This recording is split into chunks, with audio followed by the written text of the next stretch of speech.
मैं हूं आपका मेज़बान उमर जावेद, प्रोग्राम जुर्म इंजाम के साथ। अगर एक शख्स के साथ वारदात हो जाए तो उसके जहन के ऊपर खौफ जो है वो एक अरसे तक मुसल्लत रहता है।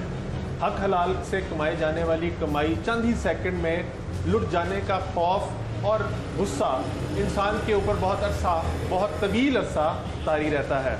लेकिन अगर एक शख्स के साथ ऐसी वारदातें बार बार हो रही हों तो वह किस हद तक मजबूर और लाचार हो सकता है, आज के प्रोग्राम में आपको दिखाएंगे।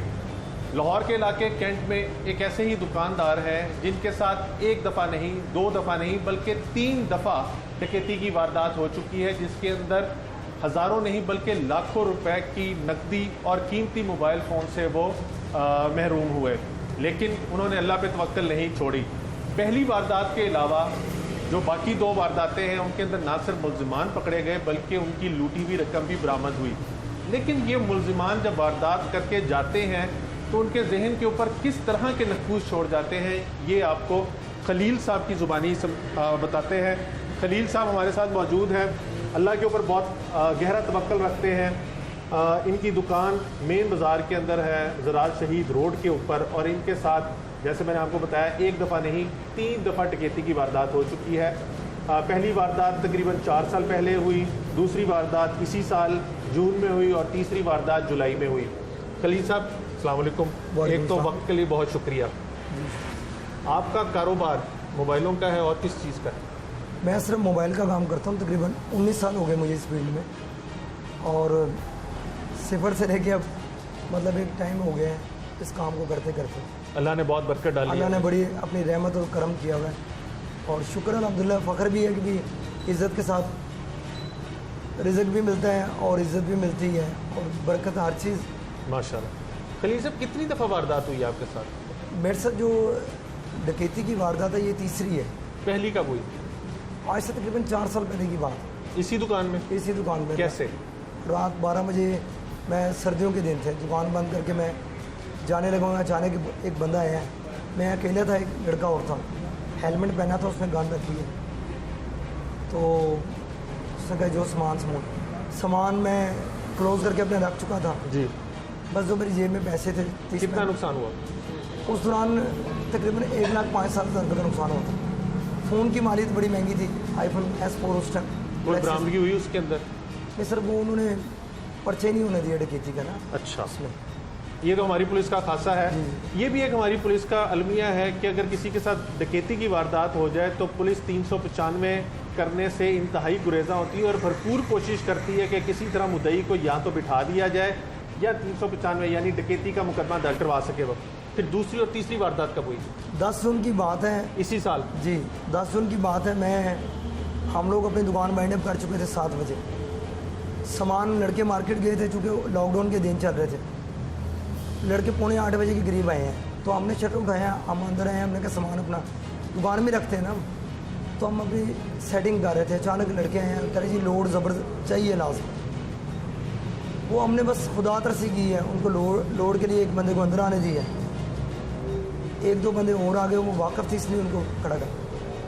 अचानक एक लड़का अंदर आता है, मैं उसको रोकता हूँ, लेकिन वो आते सर उसने मौजर मेरे ऊपर रख के कहता है ये जो है वो अब निकाल।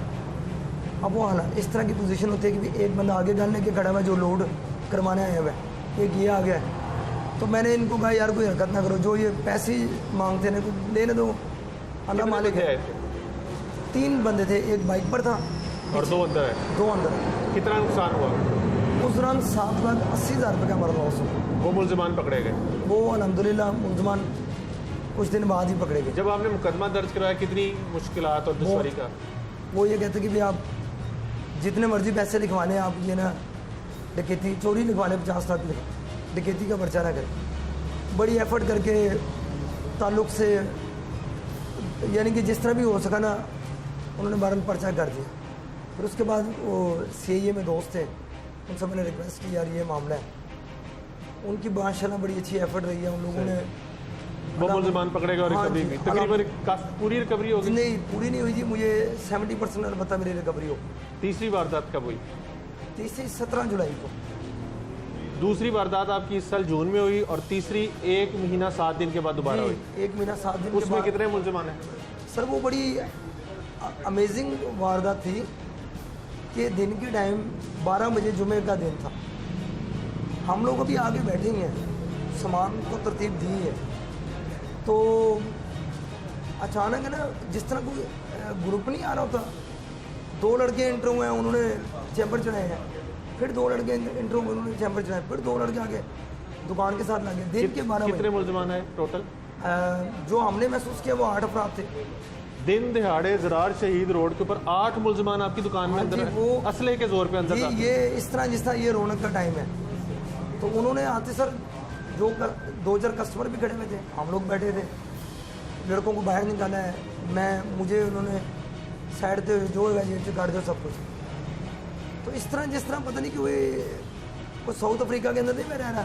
मैं यहाँ पे दोबारा एक चीज़, खलील साहब ये कह रहे हैं कि इनके साथ जो जुलाई के अंदर वारदात हुई है उसके अंदर 1 नहीं, 2 नहीं, 4 नहीं, 6 नहीं, 8 मुलजिमान उनकी इस दुकान में दाखिल हुए असलहे के ज़ोर के ऊपर। ज़रार शहीद रोड दिन दिहाड़े 12 बजे शक्ल दोपहर, ये इंतहाई बिजी रोड है जिसके ऊपर 24 घंटे ट्रैफिक चलती है। दिन में तो रश होता ही होता है, रात को भी इस सड़क का रश ख़त्म नहीं होता क्योंकि बहुत से इलाकों को ये सड़क जोड़ती है। अगर किसी ने सदर गोल चक्कर की तरफ जाना है तब भी यही सड़क इस्तेमाल होनी है, किसी ने बरकी रोड जाना है, जोड़े पुल जाना है या लखो टायर वगैरह की साइड पे जाना है तब भी इसी रोड को इस्तेमाल किया जाता है। इस रोड पे दिन 12 बजे 8 डाकू इनकी दुकान में दाखिल हुए। फिर क्या हुआ? सर हम लोग ज़ाहिर बात है, मैं तो पहले ही बड़ा कंफ्यूज था जब मैंने उनको देखा ना इतनी तादाद देख के, तो मैं सही बताऊँ कि मैं बड़ा हौसला करने वाला बंदा हूँ, लेकिन है ना मैं एकदम परेशान हो गई। हिम्मत हार गए कि यार हाँ ये क्या हो रहा है, मतलब कि भी जिस तरह कोई बंदा मेरी तरफ भेज रहा है कि मैं इतना ऐसा क्या हो गया जो एक यानी कि मैं यहाँ पे एक और बात बताता चलूँ कि मैंने एक प्रोग्राम खलील साहब के साथ कुछ महीने पहले भी किया था जिसके अंदर खलील साहब ने बहुत पुख्ता ईमान के साथ कहा था कि अल्लाह का दिया हुआ माल था और चला गया, लेकिन अल्लाह की रहमत और करम की वजह से माल आ गया। लेकिन आप इनसे सुन रहे हैं कि इस दफ़ा इनका हौसला भी पस्त हुआ कि बार बार इनके साथ वारदात हो रही है। एक शख्स हलाल की रोज़ी रोटी कमाने के लिए बीवी बच्चों के लिए बैठा हुआ, उसके साथ वारदात हो रही है। तो ये बता रहे हैं कि इस दफ़ा इनका हौसला भी कुछ जो था पस्त हुआ। फिर भी सर उन्होंने जब सामान लेना शुरू किया, इतने में ना एक लड़का अंदर दाखिल हुआ, मैं फिर भी अपने आप को मैंने बच्चों को कहा, मैं कहा किसी ने कोई हरकत नहीं कर, लड़कों को वो उन्होंने सख्त बोलने में कहा आप लोग है ना खामोश हो, सामान ही अल्लाह खैर करेगा, कोई ऐसी बात नहीं। लेकिन दिल तो अंदर से। कितना नुकसान हुआ सर? तकरीबन 16 लाख के। कितनी देर वारदात की? वो तकरीबन मेरी दुकान में 10-12 मिनट रहे हैं।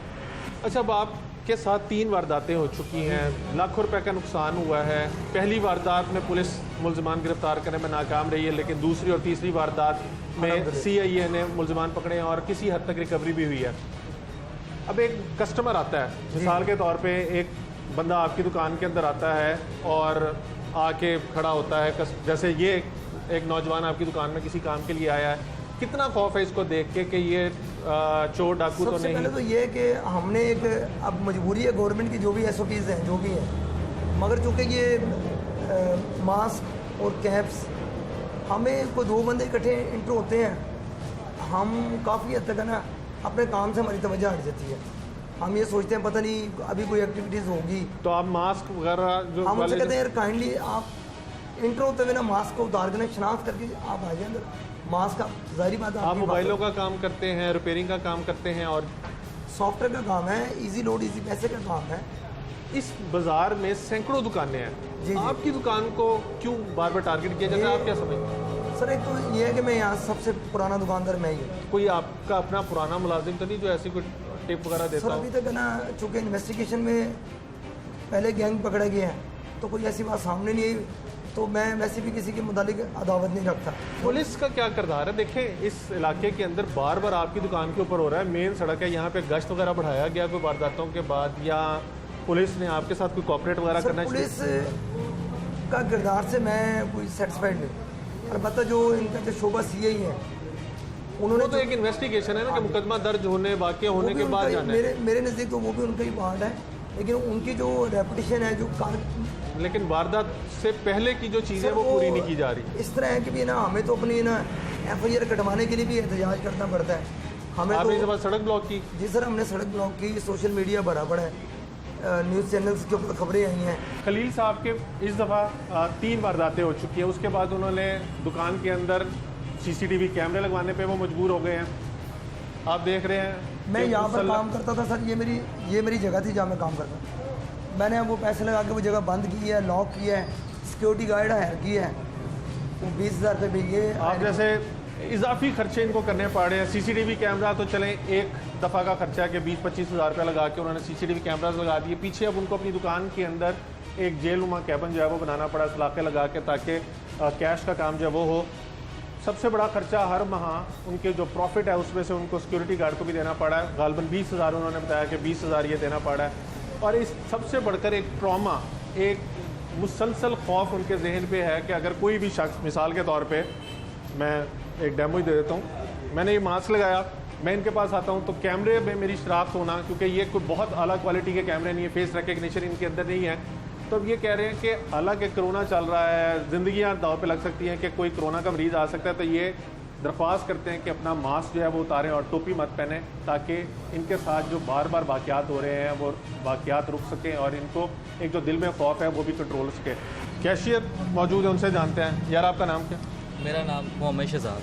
शहजाद, कैसा लगता है? वैसे तो सुनने में तो बड़ी अजीब सी एक स्टोरी है, बड़ा एक ड्रामाई अंदाज में 3 दफ़ा वारदात हो गई, डाकू आते हैं, लूट मार करते हैं, चले जाते हैं, 1 दफ़ा मुलजमानी पकड़े गए, 2 दफ़ा पकड़े गए। कितना खौफ है दिल में?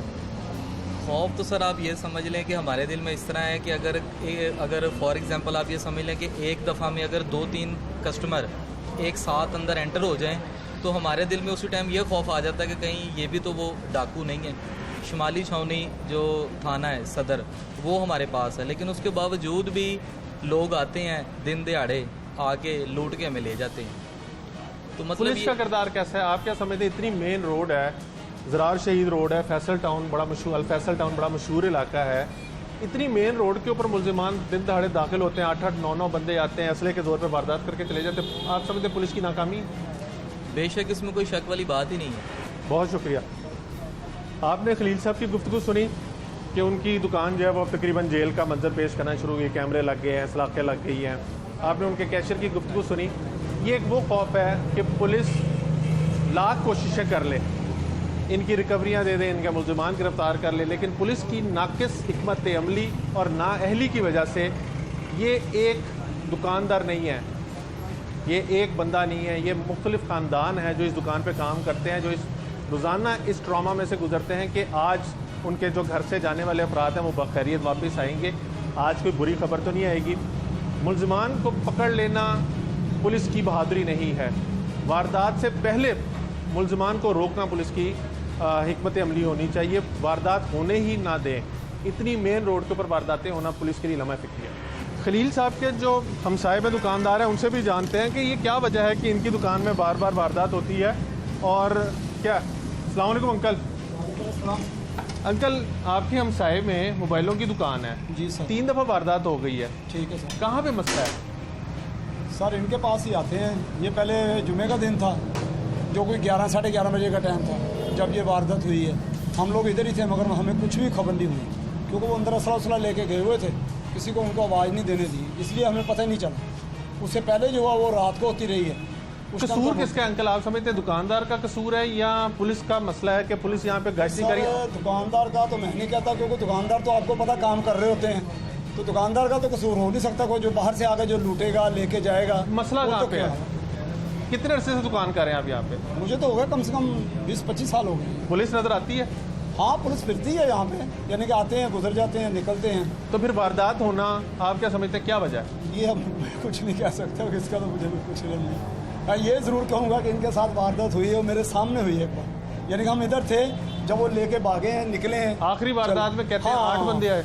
हाँ, अभी 7-8 बंदे थे बाकी। 8 बंदे आए, वारदात की, चले गए। सर वो किसी को कानों कान खबर ही नहीं हुई, ना हमें पता चला, ना साथ वालों को पता चला, किसी को भी खबर नहीं हुई, क्योंकि उन लोगों ने पता नहीं इनको असले के जोर पे रोका हुआ था, किसी को आवाज़ नहीं निकालने दी। वो तो जब शोर बार जला तो हम एकदम बाहर निकले, जाके देखा है तो उस टाइम वो भागा दौड़ी में लगे हुए थे, और ये पीछे भी गए, बस कुछ हाल नहीं हुआ। बहुत शुक्रिया। आपने उनका गुफ्तगू सुनी, इनका कहना है कि मुल्ज़िमान आते वारदात करके चले जाते हैं, पुलिस आती है चक्कर लगा के चली जाती है, लेकिन मुल्ज़िमान को रोकने के लिए सदेबब का हाल नहीं हो रहा।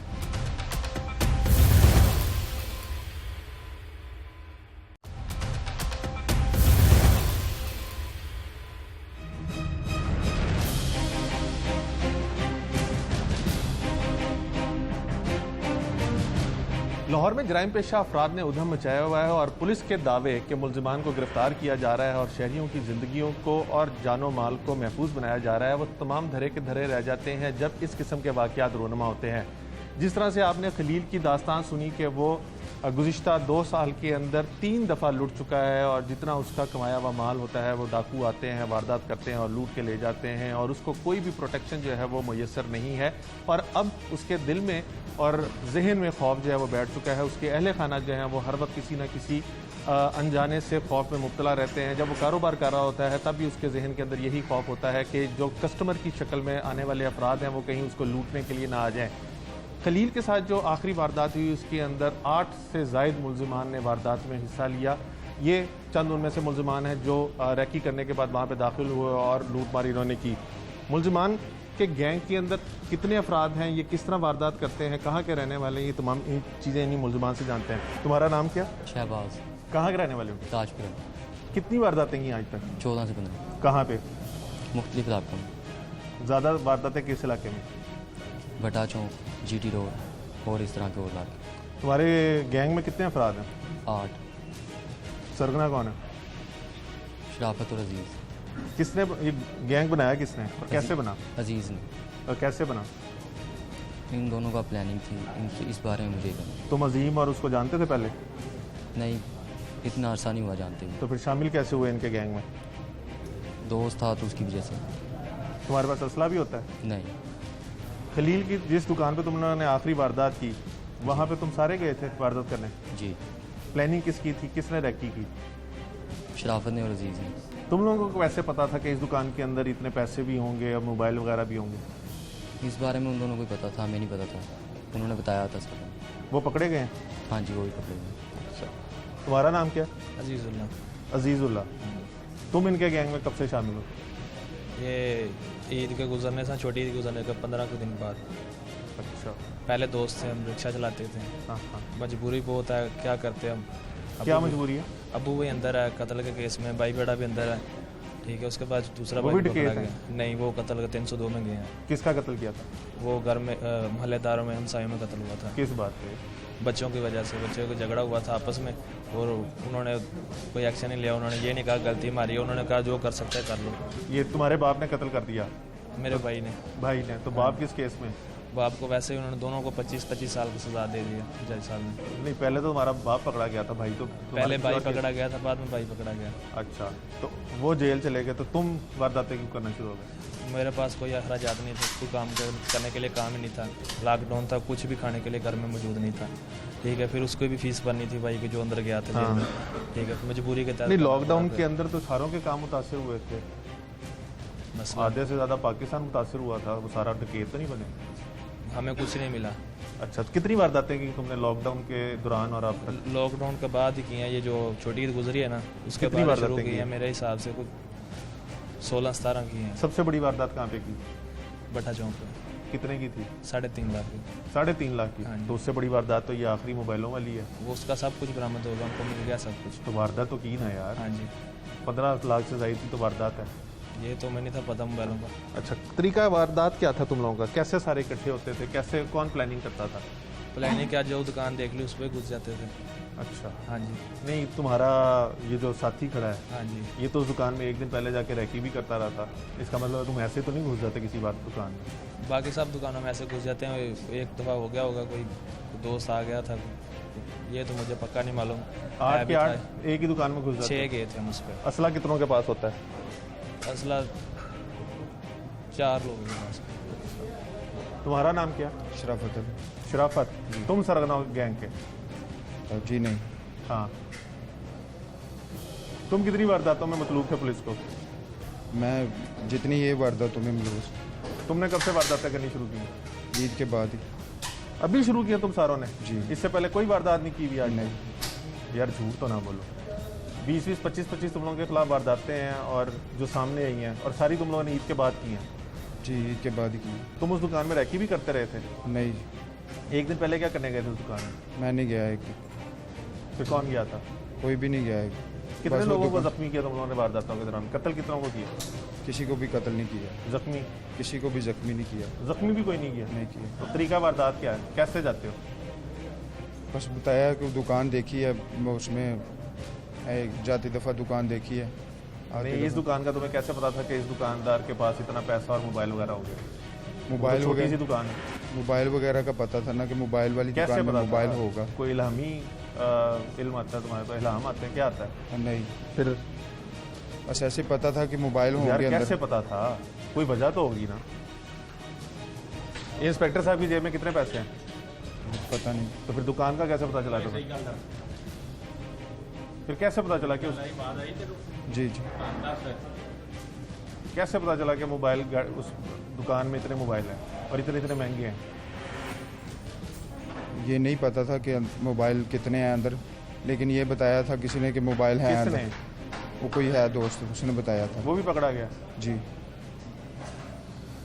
ये भी झूठ बोल रहा है, हालांकि पुलिस हिरासत के अंदर है, पुलिस इससे तफ्तीश भी कर रही है, लेकिन उसके बावजूद ये झूठ बोल रहा है। दुकानदार का कहना है कि ये 5 फुट 9 इंच कद वाला जो शख्स था वो बाकायदा रैकी करके गया था और उसने इस दुकान के अंदर तमाम मामला जो थे देखे थे कि कितने फ़ोन पड़े हैं, कितना पैसा है, बल्कि उसको ख्याल है कि इन मुलजमों में से एक ने उसके दुकान से ईजी लोड भी करवाया था।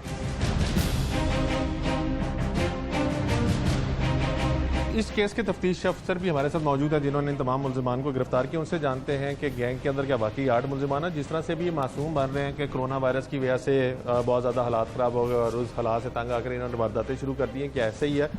आसिफ साहब, इस गैंग के अंदर कितने मुलजमान हैं टोटल? इसमें 8 हैं।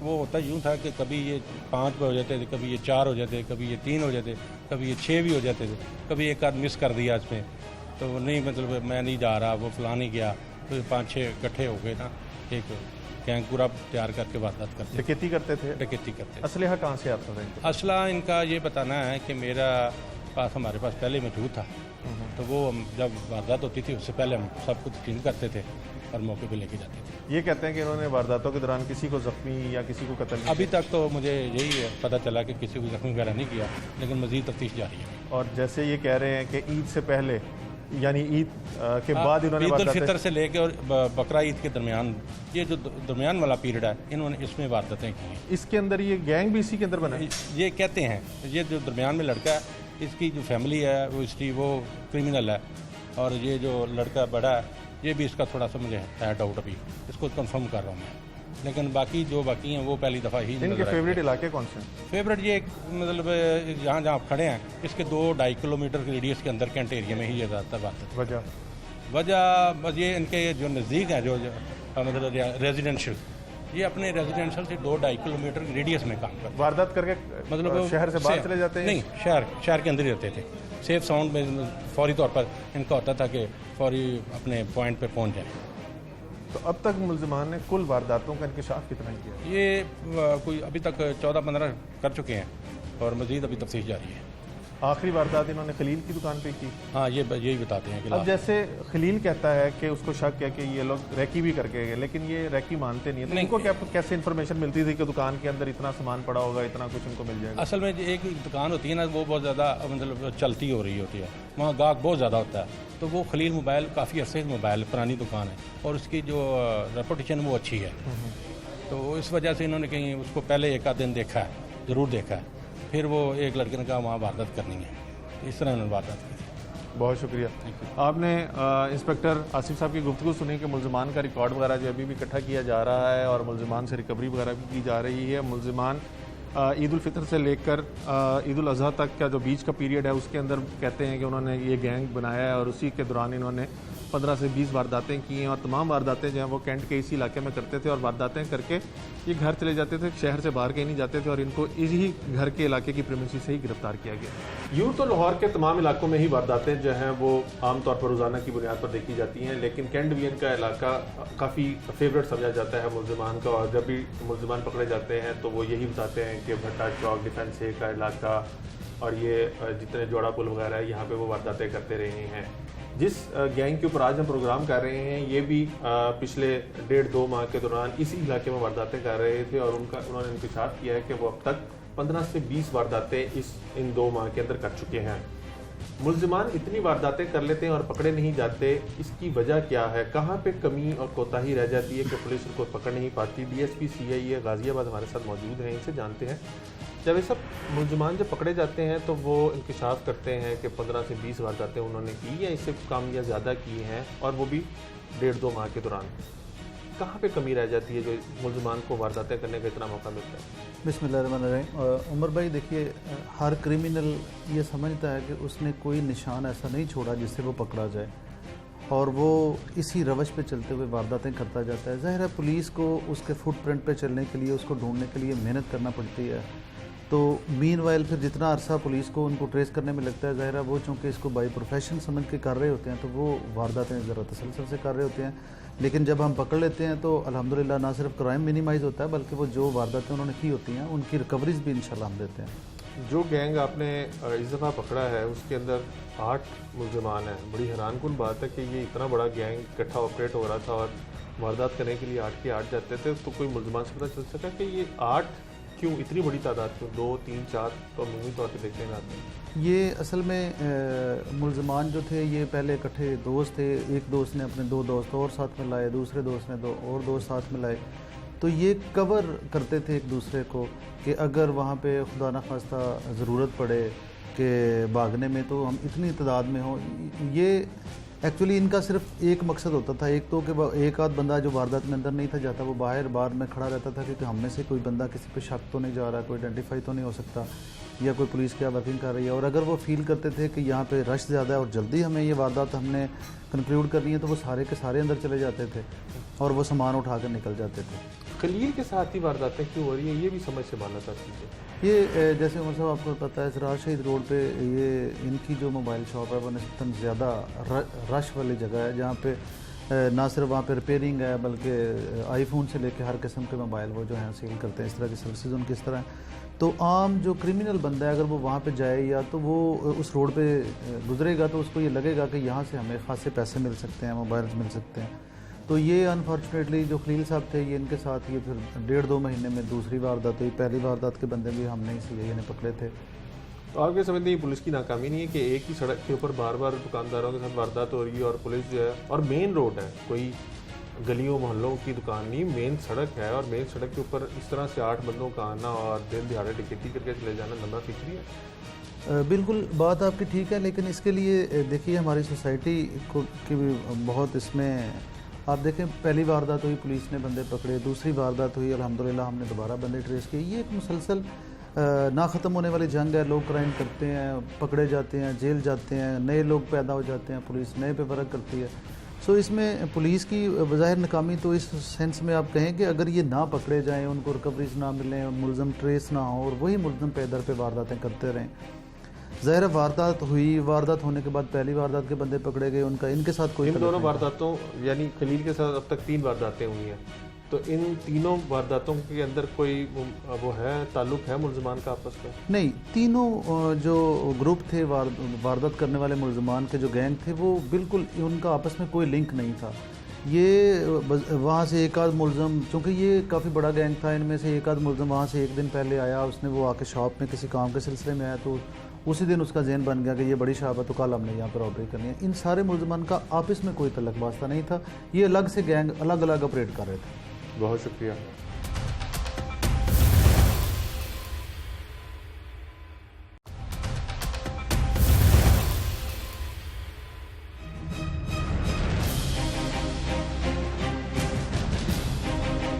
लाहौर में सिर्फ खलील ही नहीं है जिसके साथ वारदातें हो रही हैं, और भी बहुत से लोग होंगे जिनके साथ वारदातें होती हैं। लेकिन अचंभे की बात ये थी कि खलील के साथ इस साल में 2 और गुज़िश्ता 3 सालों के दौरान 3 वारदातें हुई, जिसकी वजह से उसको बहुत ज़्यादा ज़हनी अजियत के साथ साथ माली नुकसान भी बर्दाश्त करना पड़ा।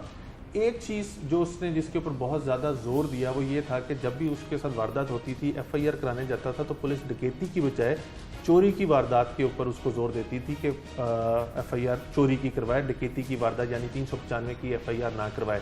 साथ ही साथ उसका कहना था कि लाहौर पुलिस की जो इन्वेस्टिगेशन विंग है उसने उसके मुल्ज़मान तो पकड़े, लेकिन उसकी अपील थी कि ऑपरेशन विंग भी इस तरह का कोई मैकेनिज़्म डेवलप करे पेट्रोलिंग का कि जो डाकू जो हैं उनको इतना मौका ही ना मिले कि वो दुकानों के अंदर वारदात कर सकें। इन जो खलील ने सवालात उठाए पुलिस महकमे के ऊपर, उसके जवाब लेने के लिए हम DIG ऑपरेशन लाहौर इशफाक अहमद खान साहब के पास आए हैं। इशफाक साहब बहुत मेहरबानी। इशफाक साहब, एक दुकानदार है जिसकी दुकान ज़रार शहीद रोड पर है और रवां साल 1 महीने के गैप के साथ उसकी दुकान पे 2 दफ़ा डकैती की वारदात हुई है। उसका सबसे पहला जो इल्ज़ाम है पुलिस के ऊपर वो ये है कि पुलिस मुकदमा दर्ज करने में लेतो लाल से काम लेती है और दूसरा डकैती का मुकदमा दर्ज नहीं करती। क्या कहेंगे आप?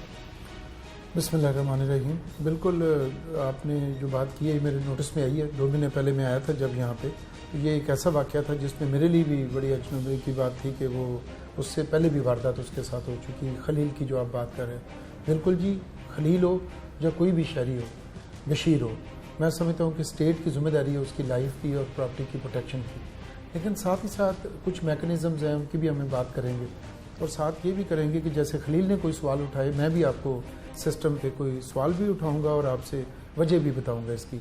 एक तो वजह है जी कि ये जो prevention of crime and detection of crime दोनों एक अलग-अलग एक पैराडाइम्स हैं। कुछ क्राइम है जो प्रिवेंशन से रुक जाता है, जो एक अपॉर्चुनिटी क्राइम है, या आप समझ लें कि मोटरसाइकिल थेफ्ट होगी, अगर एक जगह पे आपकी प्रिवेंशन पेट्रोलिंग बेहतर हो रही हो तो उस जगह पे कम से कम क्राइम नहीं होता, क्राइम शिफ्ट हो जाता है। कुछ क्राइम ऐसा है जो कि देखा होगा, ये जो थोड़ा नशई टाइप के लोग कोई ढक्कन उठा लिया, कुछ कर लिया, ये भी प्रिवेंशन से कंट्रोल होता है। और भी चीज़ें ऐसी हैं जो प्रिवेंशन ऑफ क्राइम का बेस बनती है। पिक पॉकेटिंग है, ये बड़ा ज़रूरी है। हमने रिसेंटली ट्राई किया है कि जिन जगहों पे जनाजा होता था तो वहाँ पिक पॉकेटर्स आ जाते थे, तो हमने उन जनाजों पे कोई ड्यूटी लगानी शुरू की तो वो पिक पॉकेटिंग या जेब तराशी के वाक़यात कम हो गए। लेकिन ये जो ऑर्गेनाइज क्रिमिनल्स हैं जो बहुत ऑर्गेनाइज तरीके से काम करते हैं, वो तब भी स्ट्रीट से ऑफ होते हैं जब वो पकड़े जाते हैं, क्योंकि उनको आपको पता है कि जैसे आप इनकी बात कर रहे थे, जो रॉबर्स हैं, जब शॉप के अंदर रॉबरी करने वाले हैं, जब इस तरह के, ये जब भी मेरे मुशाहदे में आया है कि ये एक जगह पे हमारी पेट्रोलिंग की गाड़ी मौजूद है, वहाँ क्राइम का शायद प्रिवेंट हो जाए, लेकिन कहीं और जाके वो ज़रूर अपनी एक अपॉर्चुनिटी या ट्राई मारते हैं। तो लिहाजा प्रिवेंशन ऑफ क्राइम अपनी जगह ये भी बहुत ज़रूरी है। दैट्स वाई हम लाहौर में आपको पता है कि डॉल्फिन पीरू का निज़ाम है, चूँकि थाने की पेट्रोलिंग काफ़ी नहीं थी, तो वक्त के साथ साथ पेट्रोलिंग को एक स्पेशलाइज करने के लिए किया गया और उससे छीना छपटी के वाक़यात कम हुए। खान साहब, आप बहुत बड़ी बड़ी पोस्टों के ऊपर आपने चार्ज संभाल के उसके ऊपर काम किया है। पुलिस 395 का मुकदमा दर्ज करते हुए क्यों कतराती है? बिल्कुल, मैं इसका भी आपको जवाब देता हूँ, लेकिन पहली जो आप बात कर रहे थे खलील की, उसमें मैं आपको बताऊँ कि खलील की भी एक जिम्मेदारी है। वो ये है कि 2015 के जो शॉप्स एंड एस्टेब्लिशमेंट ऑर्डिनेंस है, उसको वल्नरेबल एस्टेब्लिशमेंट ऑर्डिनेंस कहते हैं।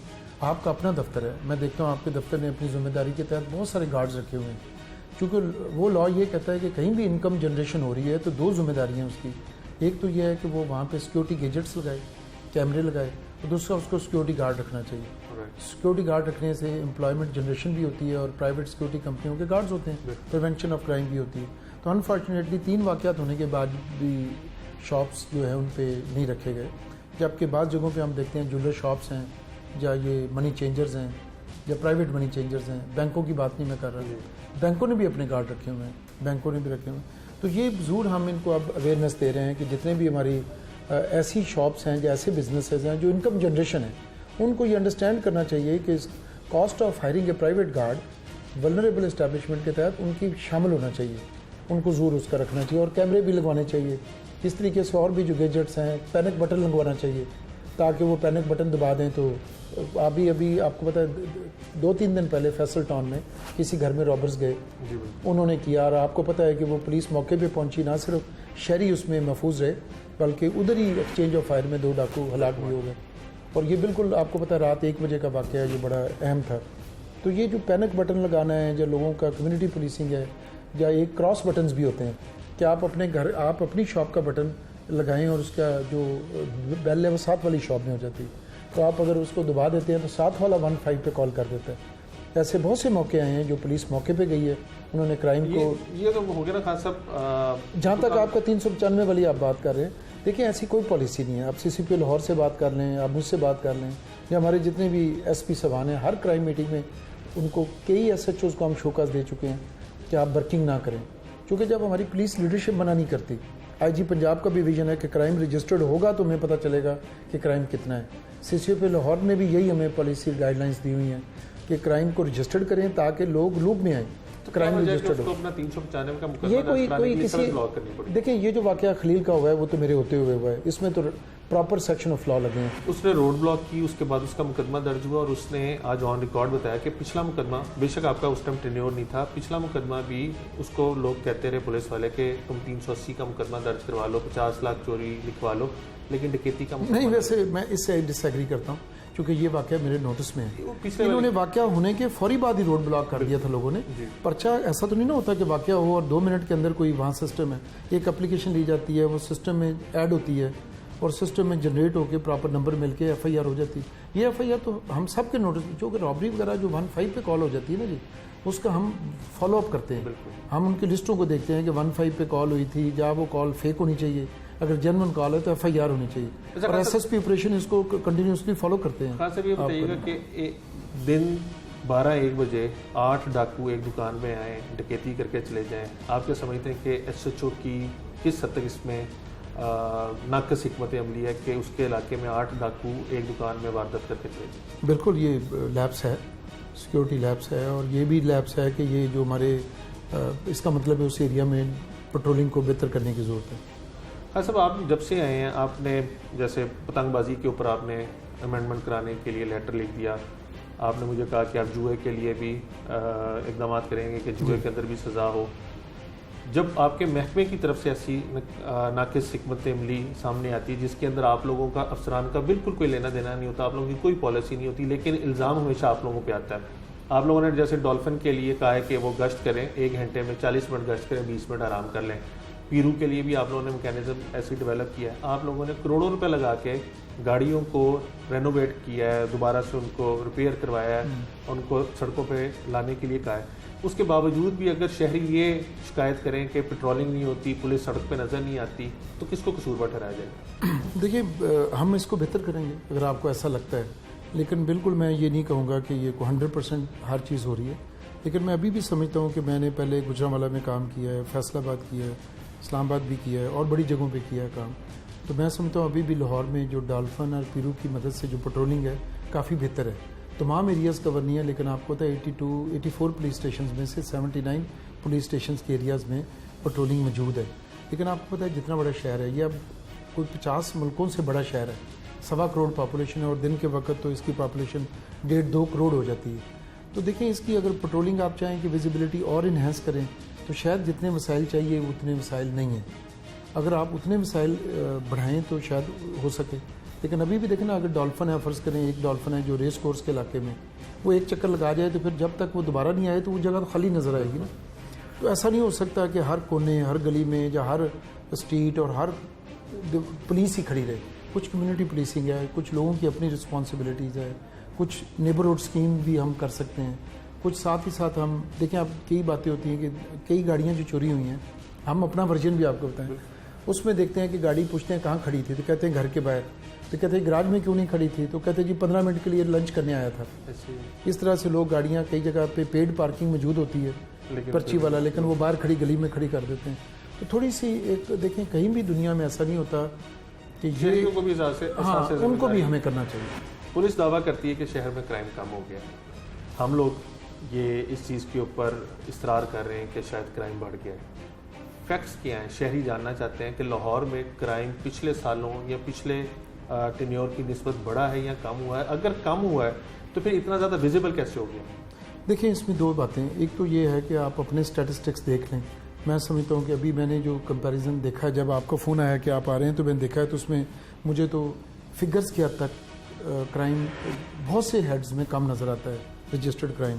साथ ही साथ अगर आप बात करें तो सेफ सिटी एक इंडेक्स बनता है इंटरनेशनल, उसके ऊपर कई दफ़ा बात होती रहती है, उसमें लाहौर की रैंकिंग इम्प्रूव कर रही है। और वो सेफ सिटी इंडेक्स जो है हम नहीं बनाते बल्कि इंटरनेशनली बनता है।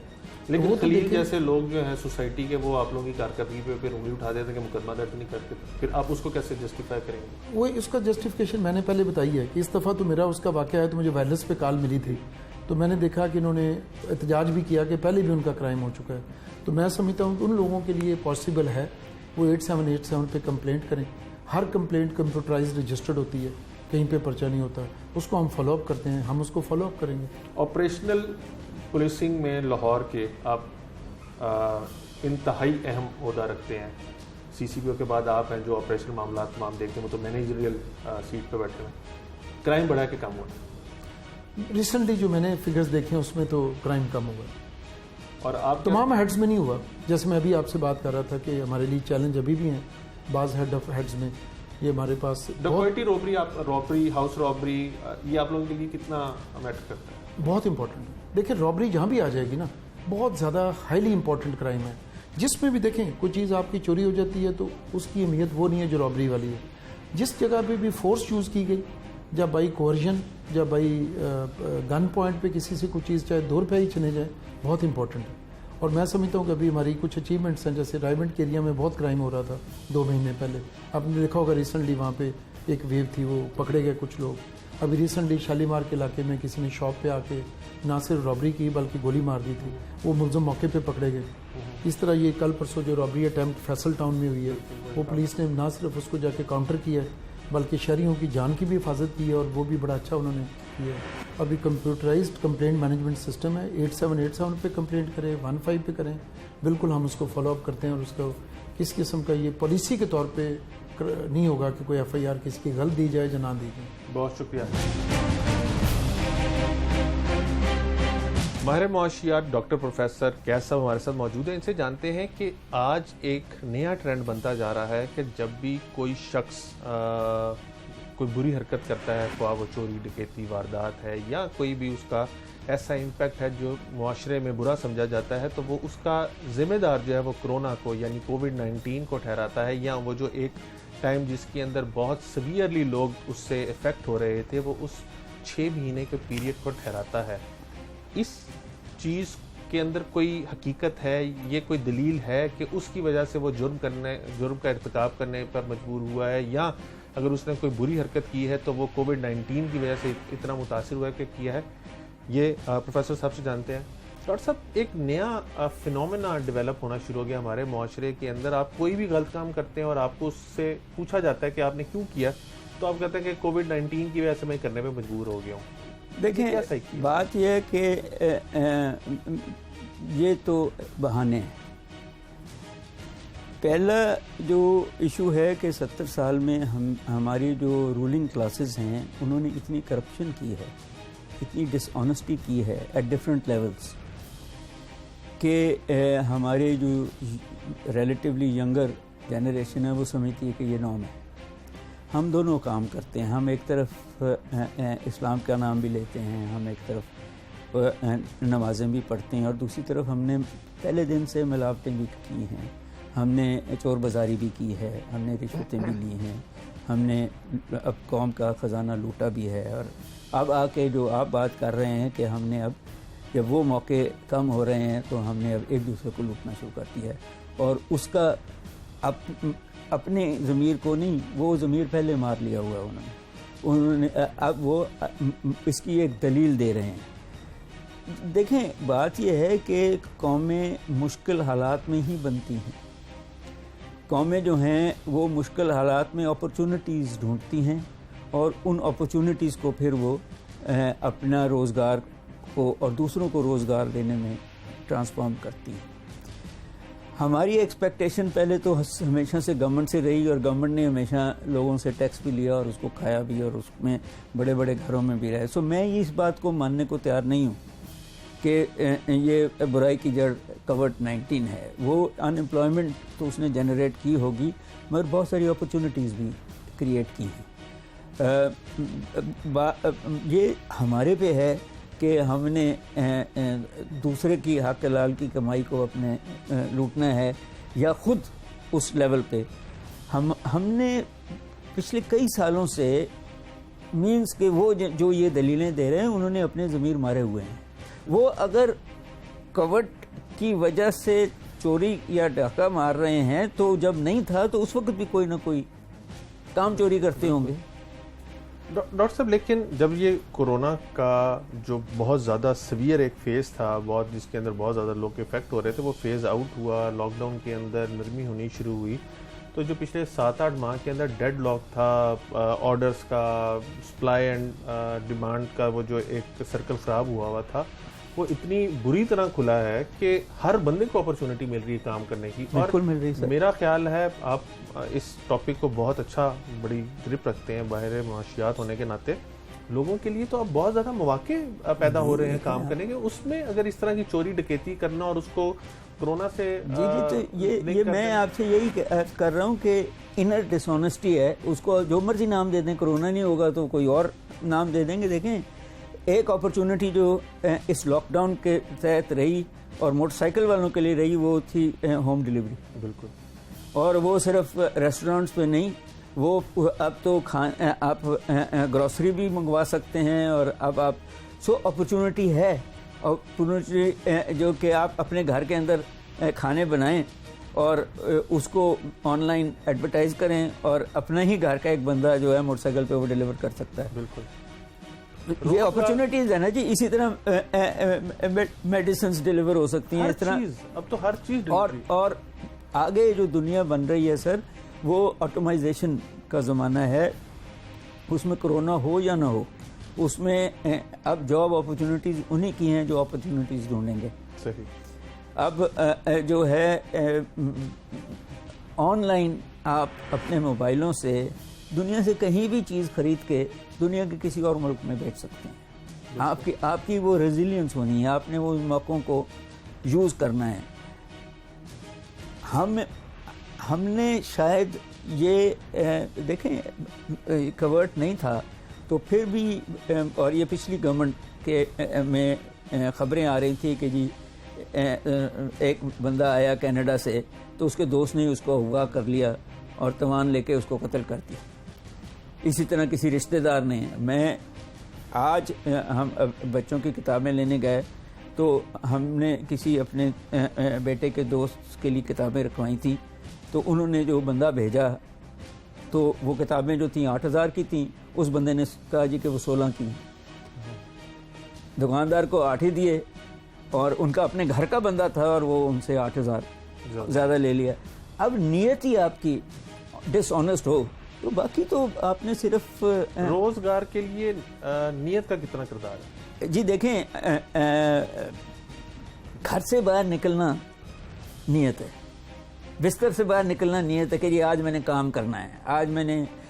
असल में मैंने वो जो शुरू में आपसे बात की कि हमारी जो इंस्टीट्यूशंस हैं, हमारे 3 किस्म के इंस्टीट्यूशंस तकरीबन इन मामलों को डील करते हैं कि हमारे जो मुल्ला हज़रात हैं वो मॉरल, वो अल्लाह से डराते हैं, और जब वो खुद ऐसी हरकतें करेंगे और पकड़े जाएंगे जो अल्लाह का डर नहीं होता, तो जो उनके पैरोकार हैं उनको वो डर कहाँ से आएगा? दूसरे उस्ताद होते हैं जो बच्चों को, और जब वही उस्तादों के साथ ज़्यादतियाँ करेंगे, उनको सफाई पे लगा देंगे और उनको बेईमानी सिखाएंगे।